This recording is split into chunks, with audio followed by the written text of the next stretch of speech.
Cool, cool. Everybody, my name is Lisarox, and I'm here with Big Fong Balls, and I'm going to play for you Phantasy Star 2 Any Percent on the Sega Genesis Steam version, and this game came out in 1989, so very retro. Um, this is the Any Percent category, so it uses glitches to beat the game as fast as possible. And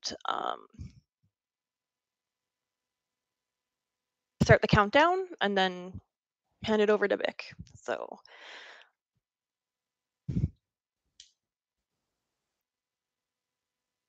Yeah, I guess I'm the resident expert right now.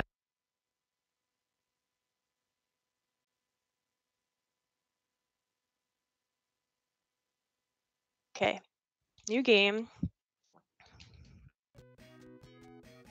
5, 4, 3, 2.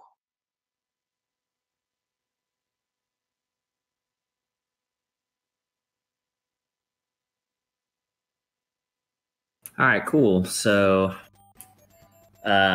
we got Phantasy Star 2.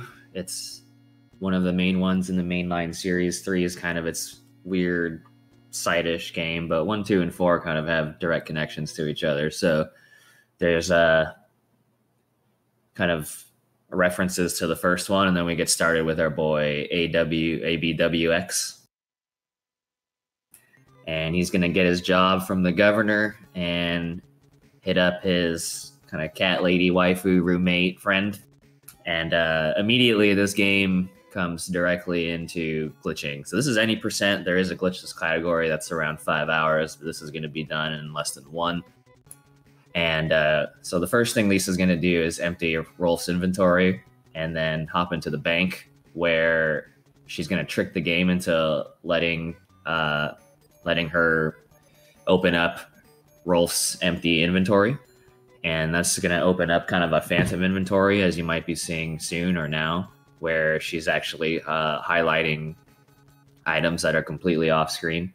So the big thing that's happening here is, once you kind of trick the game into thinking there's an inventory, but there really isn't, it actually ends up opening an inventory that's linked to all kinds of game features.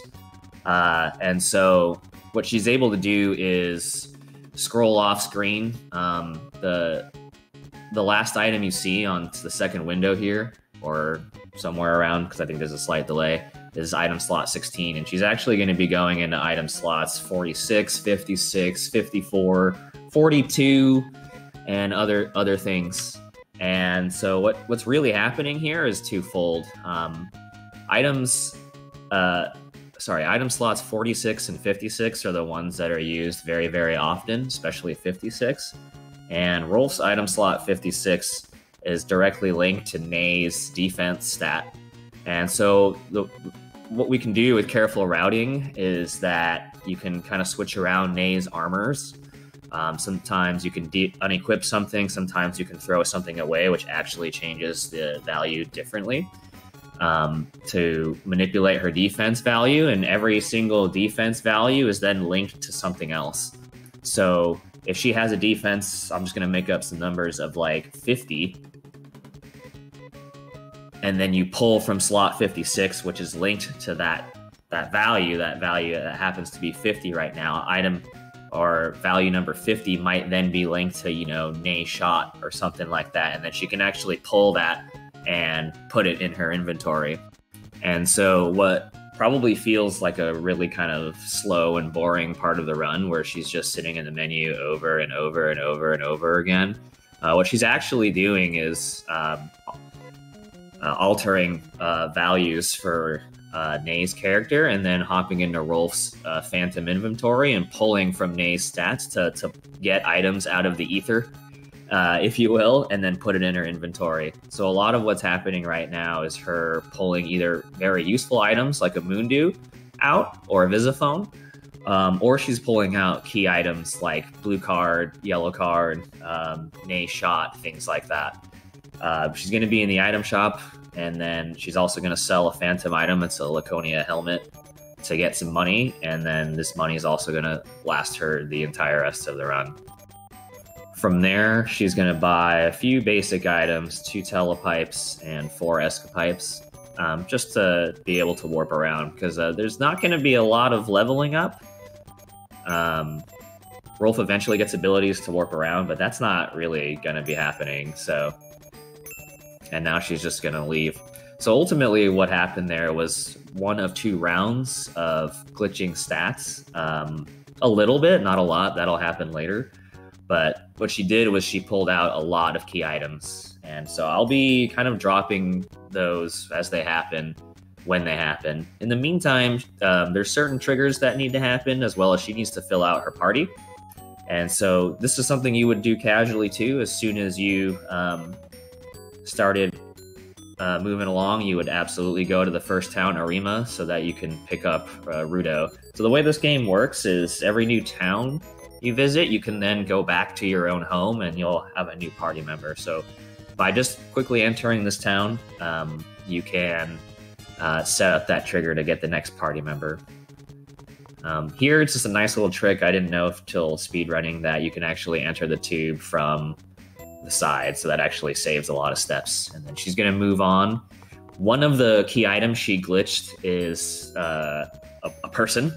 So normally, casually, you have to rescue Tame or Time or whatever her name is as part of story triggers so that you can make it through this tube on the left that she's near. Instead of doing that, like I said, we could actually just pull that item from nowhere and put it in the inventory.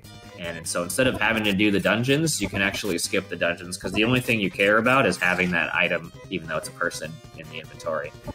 So that's what's happening there. We're running from battles, because running should always be faster, but also we don't have any items. So kind of unfortunate she had like a 3rd or 4th try run, even though there's a 70% chance of success to run from that battle. So now that the Time item, even though again she's a person, is in her inventory, the game knows to play this cutscene. One of the other things she did is she actually duplicated the item. So now she's going to walk back in, and it's actually going to try to play the cutscene again, but it can't. So it actually kind of puts her in this weird phantom zone. That's why you could kind of see her walk across, even though there was nothing there. And it doesn't like particularly save time on its own, but it makes it so that she doesn't get any encounters. This is actually a dangerous area of the game to have 0 items and low levels and only 2 party members. So it actually made this game very, very safe. So now she's going to fill out the rest of her party member. She's going to get Rudo and Amy.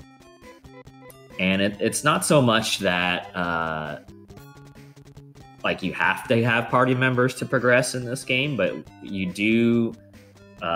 It is just plainly faster to fill out your entire party, as well as the fact that you really need another person to pick up the rest of the items. So she's going to do the exact same thing. If you happen to miss what happened before, or maybe explanations were a little too fast or not good, she's going to be doing the same thing, emptying Rudo's inventory, going to the bank, opening Nay's inventory, and then once you do that, the game allows you to open someone else's inventory who doesn't have any items. And once you do that, the game has no choice but to give you access to a bunch of other stuff. And so, again, all of those phantom item slots are always linked to something. And the slot that's going to be used most often is item slot 56, which is linked to the person behind them's defense. So Rolf's 56 is Nay's defense, and Rudo's 56 is Amy's defense. And you can alter those values, and when you alter those values and try to pull from that same value, you will pull different items from the same area.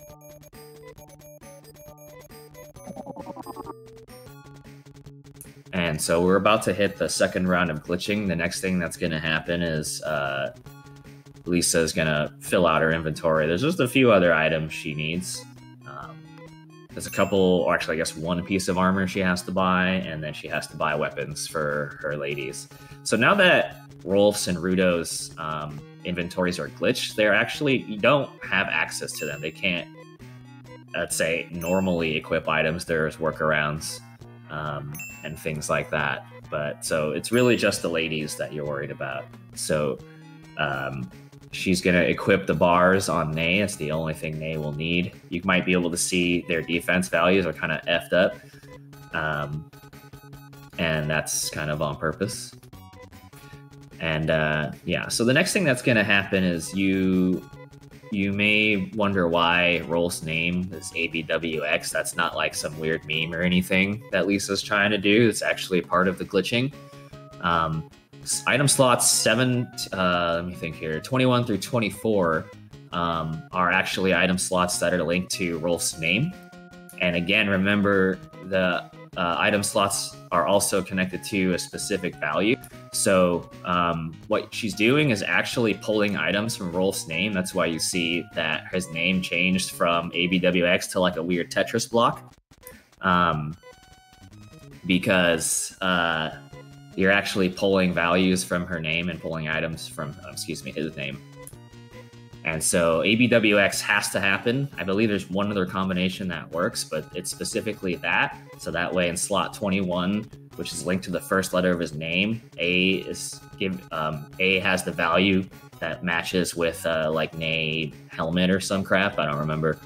And so she's going to pull those items from his name. From there, she's going to do more of the same stuff as was happening with Rolf. She's going to alter Amy's defense values and eventually agility value as well, and then pull from those values in Rudo's inventory so that she can pull out more and more key items. So the big thing about this game is it's almost all equipment based and not story trigger based. There's a few story triggers she's going to have to do, and there's a few she's also skipping. But the big thing is like the way the game knows you're making progress is by checking your inventory for the specific items. And so again, because we have this glitched inventory and we understand the game's values that, you know, value 127 equals Ney armor or something like that, you can do what you need to do to change values and pull the items you need. So the big part of the beginning of the game right now is pulling important, useful items and or key items to tell the game, actually, you know, to trick the game like, hey, I clearly did all this content because look at me, I have all these items, and thus this game is going to be finished a hell of a lot faster than you would do casually, because instead of actually doing anything, you just pull the key items into your inventory and then you don't have to do any of it.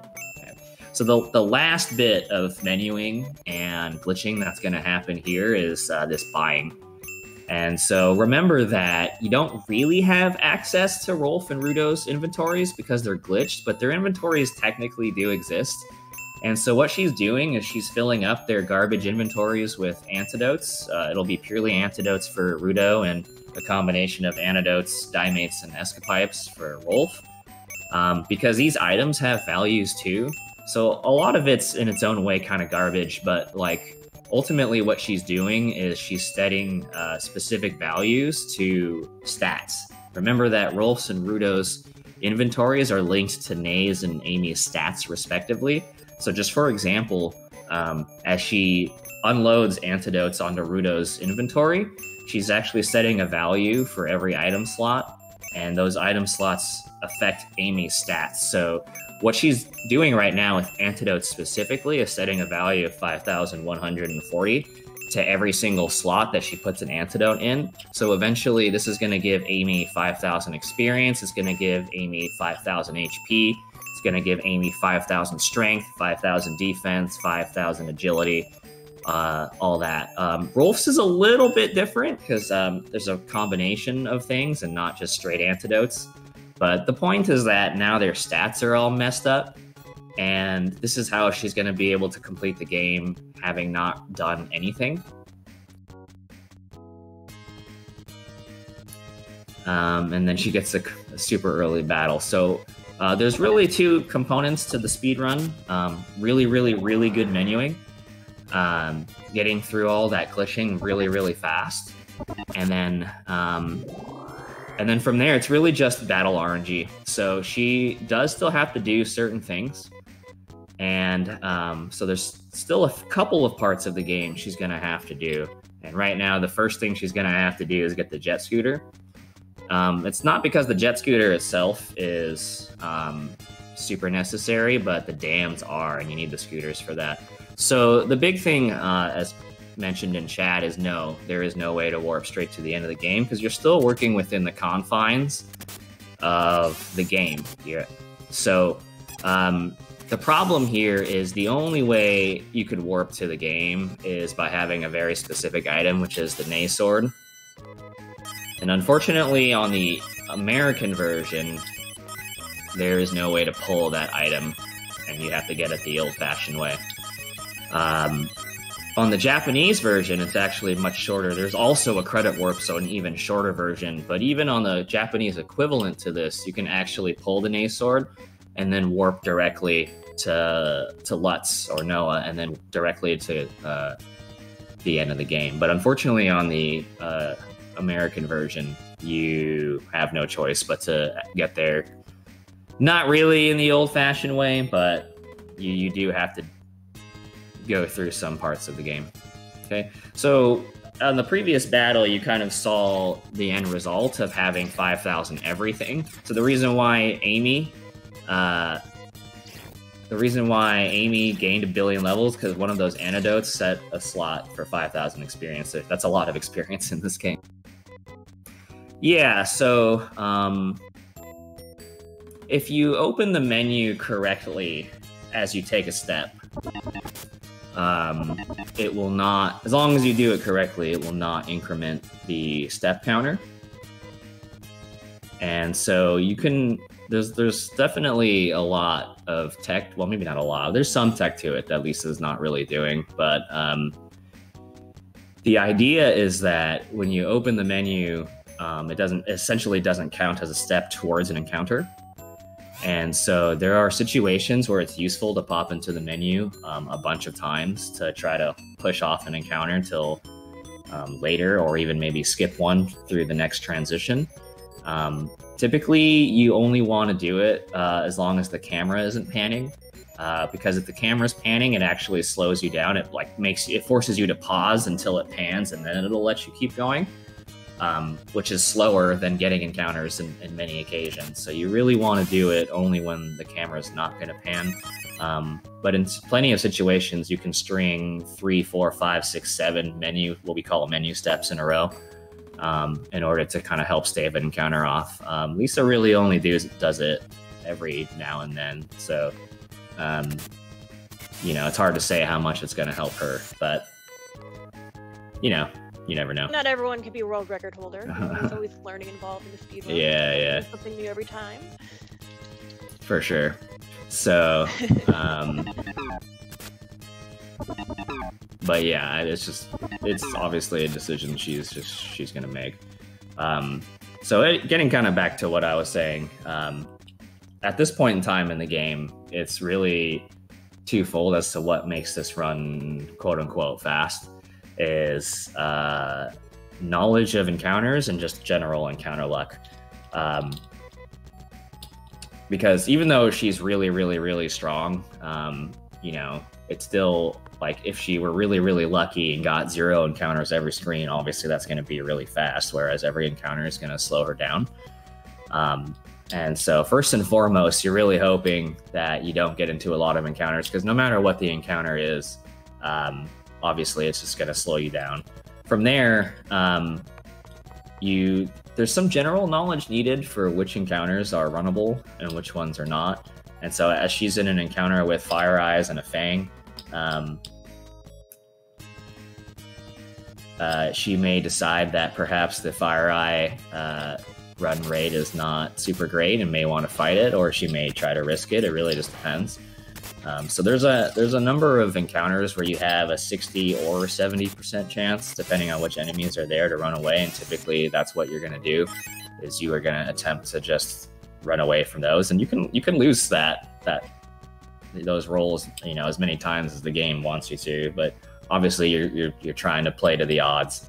And then there's plenty of ones like the frogs, which give you about, I think, a 30 or 40% chance of running, at which point in time it's really not worth your time to try to see if you're going to get lucky. You're better off really just killing them off. And even though it takes a little bit of extra time, you're probably not going to get away, and that's what you're going to have to do. So we're in Roarin right now. It's the junkyard. There's been like 4 dungeons that Lisa has skipped so far just because she hasn't needed to. She's pulled the inventory item she needed already, so she can skip all that stuff.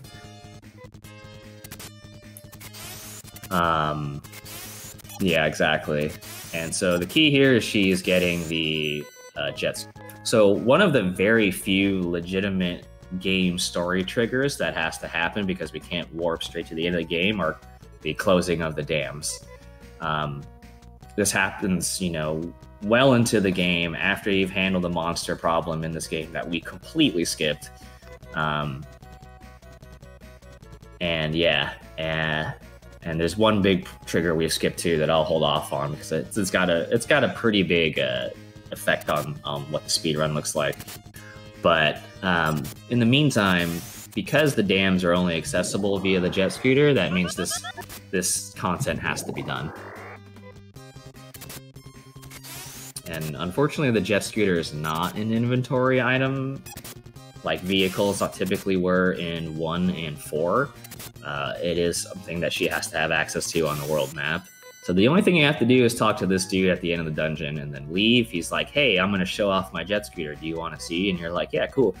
And then you go to the jet scooter and they're like, actually, we don't want a jet scooter anymore. Have it. Okay. And now we're going to do the dams. So normally by now you've had to go get dynamite from the first dungeon. You got to get Time or whatever her name is from the second dungeon. You have to get the recorder from the biolab. We haven't done any of that. We did do this dungeon. There's no point stopping off at Zima for Anna or any other party member because we're all set here. That would just be for fun at this point in time. And now we're going to close the dam. So what was supposed to have happened is after doing some things, the kind of weather system gets out of whack and you have to open the dams to make everything okay again. And unfortunately for the speedrun, these 4 dams are 4 triggers you have to do. And so here she is. She's going to be walking through the red dam first, and then, let me think here, then green, then yellow, then blue. And you're probably noticing a extreme lack of encounters right now, and it's not because she's just getting the god luck. I would actually dare say her encounter luck this run has been pretty bad. But that tends to happen in this game. It just kind of is what it is. Anyone who's grinded this game, it's just kind of like you bang your head against the wall till you get the one lucky run. Otherwise, most of the time you just get owned. But anyway, getting back to it, because there was certain content we just never had to do because we could just pull the items out and move forward. One of the things that doesn't have to happen is Lisa does not have to kill the first of 3 bosses in this game called Nay First. And so this game is kind of interesting in that there's actually just one trigger that sets off a whole wave of changes. And so normally, if you're familiar with this game, is you deal with the monster problem, and then you go try to fix the weather, and then you come up against Nay first, and she kills Nay, and then you kill her. And then you get branded as fugitives. At which point in time, once you're branded as fugitives, all of the encounters on the planet Lisa's on change. And that's a trigger, right? The trigger is you kill Nay first, and then all the encounters change, including the population of all future dungeons from that point. So by skipping Nay first, the game never makes that change. And so what'll happen is anywhere that wasn't already populated with encounters actually still never gets populated with encounters. And so not only then now is Nay alive and is going to be alive through the entirety of the run, but for any dungeon past climate control, there will be 0 encounters because the game did not know, was not told, to populate them with encounters because Nay First was never killed in the first place. And so what you'll see is that the overworlds are really the only place Lisa's going to see encounters anymore. And any dungeon she goes to is going to have 0 encounters. So there'll still be encounters here. They'll be the old ones because these overworld encounters were already there from the start of the game. As you can see, they didn't switch over to robots, which it normally would have. And so she can still get slowed down by these normal encounters, but she will not be seeing any encounters in any future dungeon. So she has 3 remaining dams. There will be 0 encounters there. When she gets to the crevice or the last dungeon, there will be no encounters there either. But there will be overworld encounters because those are there from the get-go. And so you'll start to see why this game, at least within the community, has been nicknamed Walking Simulator, because of 0 encounters and really not a whole lot of menuing, because really all the menuing happened in the very beginning. Really, all you really end up doing in the speedrun for a while is just walking to the next place, and then walking to the next place, and then walking to the next place, which is kind of funny. And, you know, I mean, people will have their different tastes, so some may consider it boring, which I can't really argue with, but, you know, in theory, it's got some fun. I think the big thing that helps a game like this, where you're not really up to anything for a little while, is the fact that the game's soundtrack is just really, really good. It's definitely got that old school build where, like, there's really only so many tracks, you know, like 7 dungeons will have the same song, you know, 4 dungeons will have the same song. But at least on my end, and for some of the people who have run this game, like, it's just chill. It's nice. Like, you get to relax a little and just kind of just rock out to the soundtrack, and it's kind of nice. But yeah, I really can't deny that, of course, like, there's just a lot of walking. It just kind of is what it is. So maybe just to recap, what we've done is glitch out Rolf, who's dead right now, and Rudo's inventory, and in the process of glitching out their inventory, you can pull key items into the ladies' inventory, so you can skip a bunch of content. And in the process of doing that, as well as doing some weird shopping, you can glitch out Nay's and Amy's stats as well, and to make them super buff. So they have extremely high defense, agility, and HP, and damage. So ultimately, at this point, all of the prep work happens in the beginning. They do all the stat glitching and the item pulling in the beginning, and then there's just certain content you have no choice but to do, such as right now. And so that's what she's going to be doing. But in the overworlds are the only place she's going to be getting encounters, and she's well overpowered for them, but it's still faster to try to run and try to be lucky. So even though she would have one-shot both of those enemies, it's still faster to just try to run. There's certain ones with low enough percentage chances to run, you may as well fight. But like these bees, for example, you run from those. And yeah, so we're well equipped to finish the game. We just have to actually be able to get to the end to do it. So for reference, the current fastest known time for any percent is 35 minutes, 28 seconds with turbo, and 36-minute flat without turbo. And then there is a glitchless category of this game, which has not been super optimized, but just to give you an idea of the things you can get away with, is currently the fastest time for glitchless in English is 5 hours and 14 minutes, which I'm about 1,000% sure can dip under 4 hours. But obviously that would be a bit of a grind. So with enough extensive game knowledge, you can definitely get away with beating this game much faster than any of us would have casually. But obviously, when it comes to glitching out the game, it's going to go way the hell fast. To call this game like a good beginner speed. You speed run anything before because you don't have many encounters. Doing it first in the beginning. Definitely recommend this game for people that like are interested in like trying out a speed run. You know, our community is very small, but you know there are people around willing to help. Yeah, so for its potential problems, depending on what viewer taste might be, it's definitely a solid speedrun in a lot of ways. There are notes for the game that that I compiled based off other people's work. You know, telling you what menu things to do. It's got maps of every dungeon and blah blah blah. So all you would really have to do is follow instructions, and you could do the speed run too. It's short, right? So even when you're like really starting off and going really slow, you know, it's still something you're going to be able to accomplish, you know, an hour and a half, maybe maximum, to on your first couple of times. And it's like, okay, whatever, that's really not that much time. And yeah, you can jam out to the soundtrack. It's just a really simplistic run. Sometimes simple is maybe looked down upon, but other times simple is nice to do. Yeah, you're gonna want to go left and then up.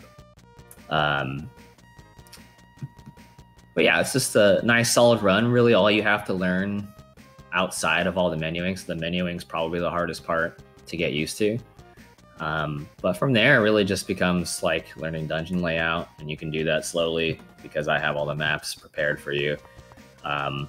And just kind of learning which battles you should run from and which ones you shouldn't. But even if you don't want to think about that, you can just kill every single battle.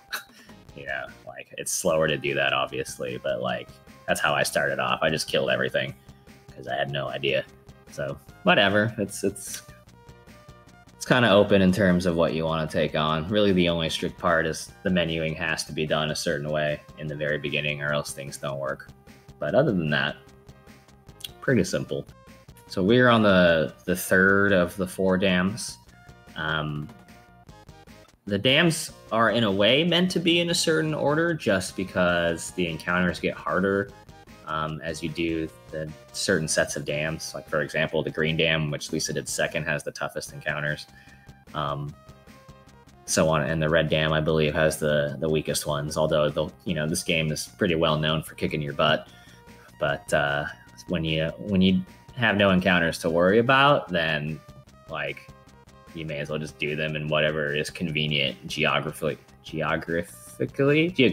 there we go, to do. So it's the same thing. You have to use the cards. So it's yellow, blue, red, and green cards were one of them, or some of the many items we pulled into the inventory, or that she pulled in the inventory.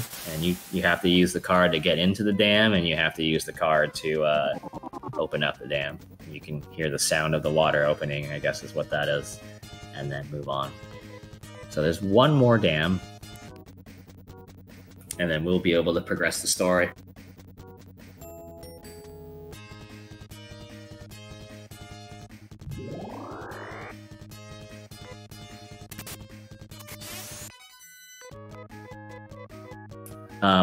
So you can imagine what kind of routing has to go in just to figure out what value connects to what item, what combination of items you should have to try to get those key items, what kinds of things should happen in what order, because every action you make may have a lasting effect on their defense or something like that. And so I don't necessarily know who might have been like the super godfather of all this, but I do know 2 people who put in a crap ton of work in making this possible, which is Jacid and Starboard 5. These 2 people, I'm sure other people have put in work. There's like the disassemblies that have been done that have helped a lot too, probably by Lori, but like, I'm sure there's a couple of like people from like way back in the day that I'm like totally ignoring. But as far as a lot of what you're seeing right now today comes from the work of Starboard and Jacid. They put in a lot of time to make this route possible. Jacid himself has updated the route a couple of times just within the last couple of years. And, I might have made the notes that make the speedrun accessible, but I wouldn't have been able to do any of that without the work they've done. So shout outs to them. They did a lot of work on this. They've done a lot of work in general on the Phantasy Star series. I think Starboard started a lot of kind of collection of data and ideas and things like that. And Jacid often is the one who puts the routes together into something that's more and more and more optimized. And yeah, I think that's the case for, I think, all 4 Phantasy Stars. Like, he started up the one run on Sega Master System that VO and perhaps some others kind of progressed from there. Any of the recent optimizations for this run has been done by Jacid. Same with 3. 4 is probably the only one that's been blown open by other people. It's got the biggest community for sure as well, which is always going to be a part of that. The more people, the more ideas. And Jacid was the one to get this game not necessarily started, but like kind of was the first one to actually put a full route together. And then other people kind of worked from there. But again, still based off of his work. So those are some people who don't stream very often anymore, but definitely put a lot of work not only into the game you're watching now, but in the entire mainline series. I don't think they've messed with like online or anything, but no.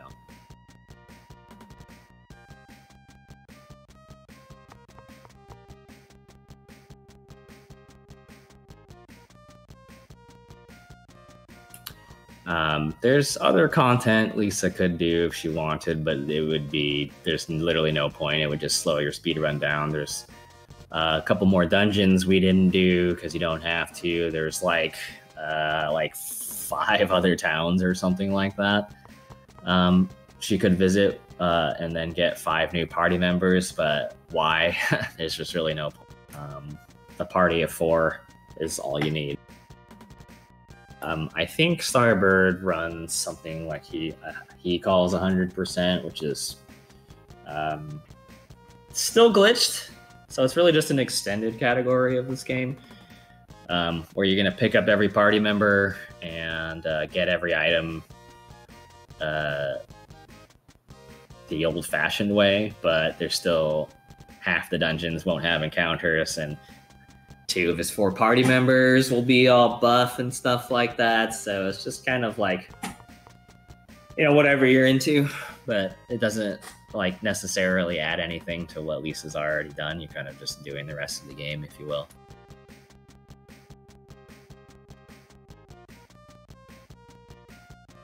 And then, of course, as mentioned before, glitchless does exist.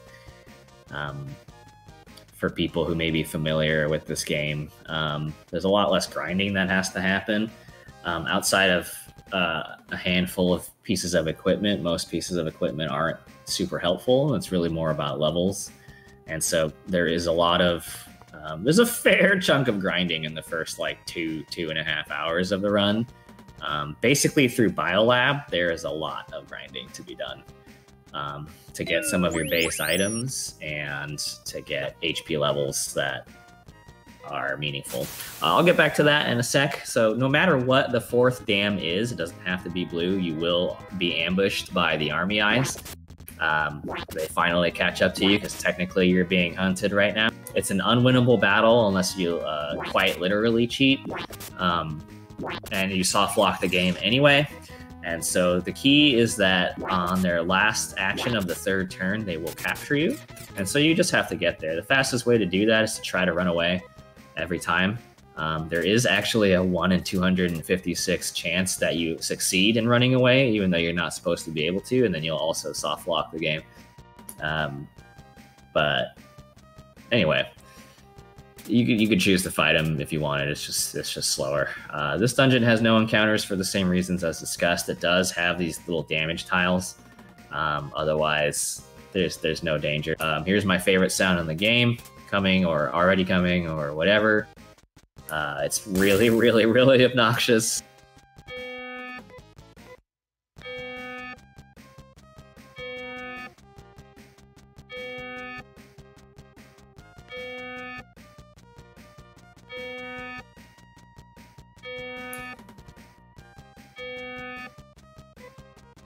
Well, they capture you and they put you in jail. That's where you are in, basically.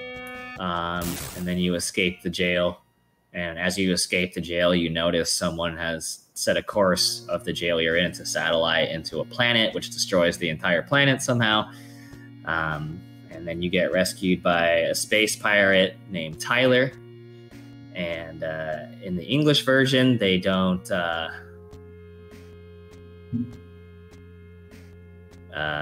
really allude to it, but in Japanese, the language suggests that you absolutely die. And he basically finds your cells and clones you, which is also how reviving in this game works. They clone you. So it's suggested in Japanese, if I recall correctly, that you hella blow up.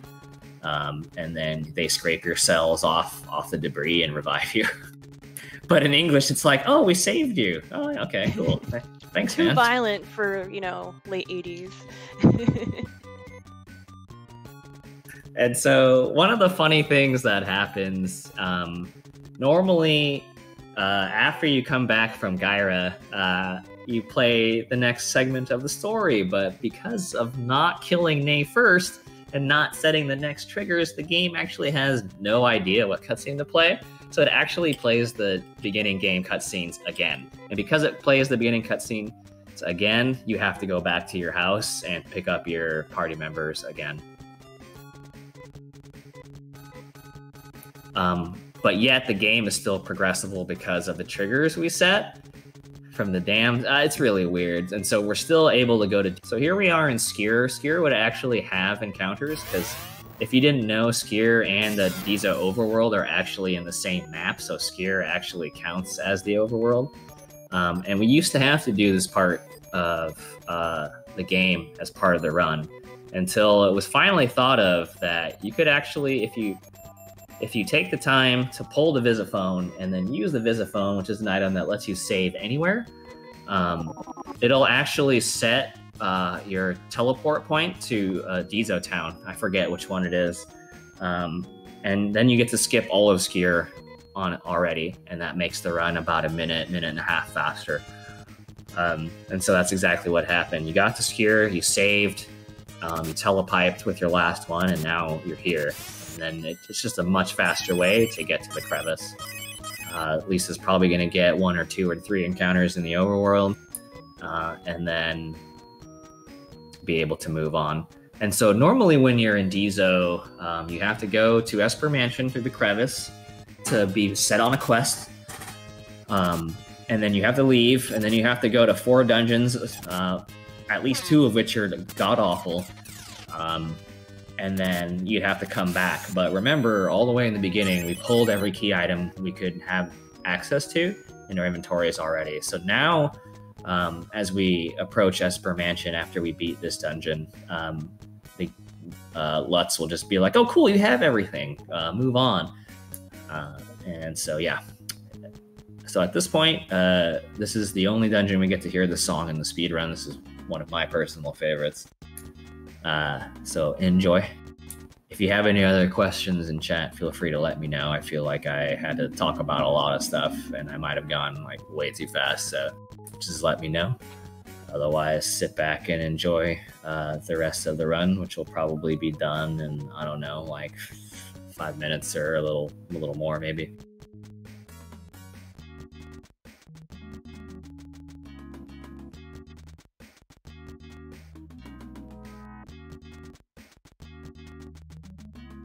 How strong is Cat Girl waifu? She's very strong.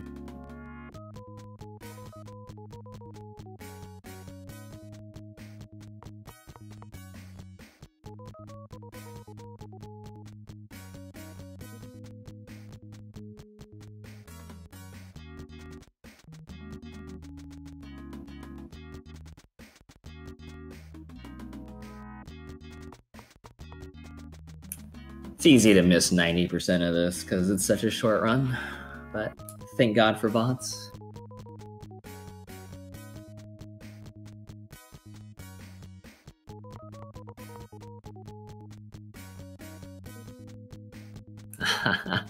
Great question.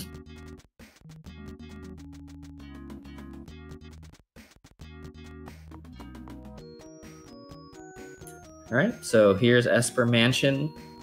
If you were particularly ballsy. You could skip pulling a Moondew from the inventory as the first thing, but that's quite ridiculous to do in a lot of circumstances because Rolf is so weak that he'll die to one hit to any Dizo encounter, and they actually won't let you in here if Rolf's not alive. So you have to, I mean, you don't have to, but you should pull the Moondew just in case he dies. In the meantime, this is where Lutz would set you on a quest.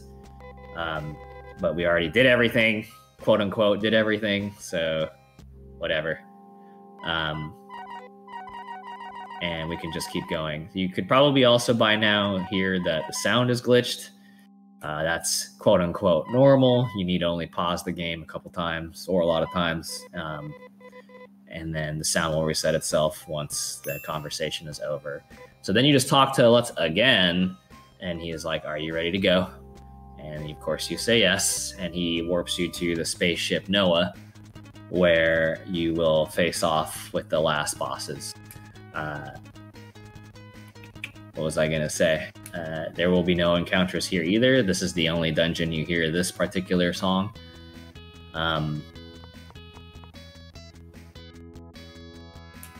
And yeah, it's kind of a long dungeon that you would be marred with encounters with, but because we don't have any, once again, you get to just chill and walk your butts all the way to the last two bosses.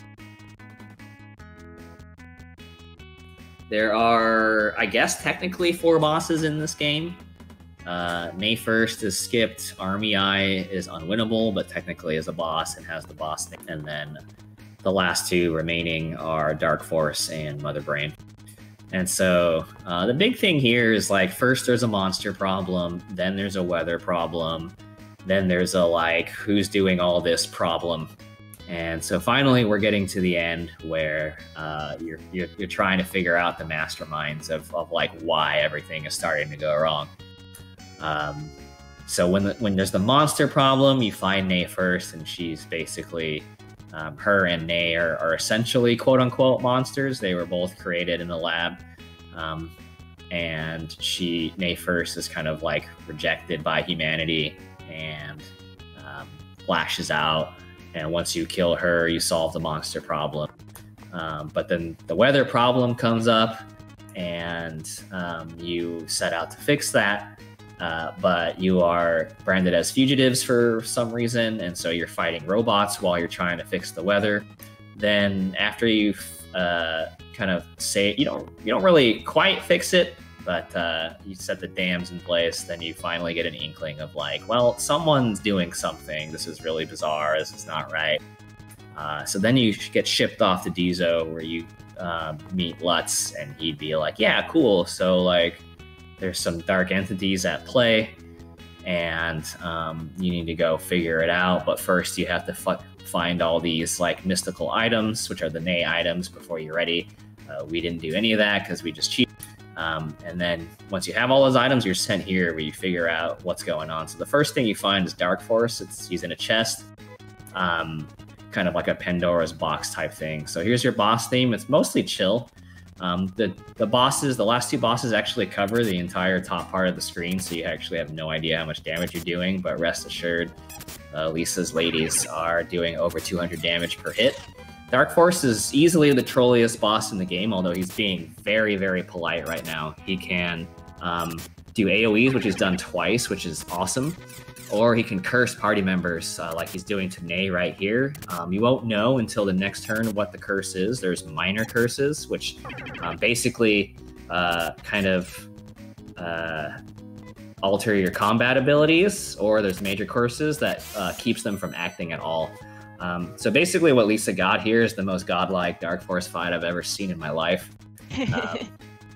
And so the boss died before I could even finish talking about it. But yeah, like it went as well as it could. There were no curses, there were no extra text, there was no possibility of losing a character. She just got through it. So after that is Mother Brain. Mother Brain is supposed to control life on Latavia and make things nice and easy, but something went wrong down the line, so you're also gonna destroy her as well. And so same deal. You don't get to see how much damage you're doing, but you're doing a lot. Mother Brain does have a flat 25% chance to dodge your attack. So even with a billion agility, they can still miss, just like what happened recently. But you can see Nays and Amy's whacked out HP numbers because it can't actually display quadruple digit HP. But even though they're getting hit, there's a 0% chance that they can die. It cannot happen. They have way too much HP. And otherwise, you just watch it, ladies, destroy the boss just like that, and that's it. So time will be after Lisa confirms the last few text boxes, but that's the run. RNG does matter in those fights if you're gunning for a ridiculous time, but otherwise it's nice and chill. Here at the end, that's time there. 49:09, is that a PB?